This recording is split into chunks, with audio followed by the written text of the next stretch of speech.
இப்போது டிஎன்பிஎஸ்சியில் கேட்டால் இன்னொரு சம் என்னென்னு பார்க்கலாம். LCM of 3a - 1 2a - 1 whole square a square - 1 இது மட்டும் எல்சிஎம் கேட்டிருக்காங்க. ஸோ ஈஸி தான். ஃபஸ்ட்டு இந்த 3a - 1 ஃபஸ்ட்டு இது எழுதிக்கோங்க.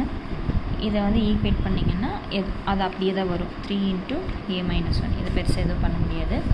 அடுத்தது 2a - 1 ஹோல் ஸ்கொயர் கொடுத்துருக்காங்க. ஸோ இந்த 2 அப்படியே வச்சுக்கலாம். a - 1 ஹோல் ஸ்கொயர் அப்படின்னா உங்களுக்கு a - b whole square formula போட வேண்டாம். a - 1 a - 1 ரெண்டு தடவை போட்டுக்கோங்க. ரெண்டு தடவை போட்டிங்கனாலும் a - 1 ஹோல் ஸ்கொயர் அதே தான்.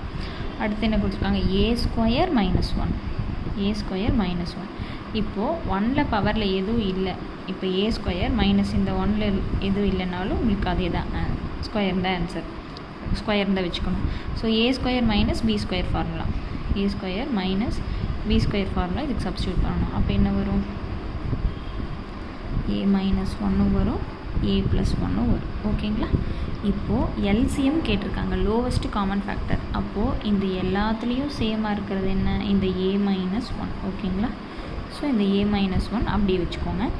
அதுக்கப்புறம் இது எல்லாம் அப்படியே எழுதிடலாம். 3 × 3 அப்படியே வச்சுக்கோங்க. இந்த 2 அப்படியே வச்சுக்கோங்க. இது என்ன இருக்குது? a - 1 a + 1. ஓகேங்களா? இந்த a - 1 இந்த a + 1 இதையும் அப்படியே எழுதிக்கோங்க. இப்போது ஃபஸ்ட்டு 3 2 சார் என்ன? 6. ஓகேங்களா? அடுத்தது இந்த a - 1 a - 1 ரெண்டு தடவை இருக்குது. ஸோ a - 1 ஹோல் ஸ்கொயர்னு போட்டுக்கோங்க. அப்புறம் இந்த a + 1 அப்படியே போட்டுக்கலாம். ஓகேங்களா? 3 2 சார் 6. ரெண்டு தடவை a - 1 இருக்குது. ஸோ a - 1 ஹோல் ஸ்கொயர் இந்த a + 1 அப்படியே போட்டுக்கலாம். ஓகேங்களா?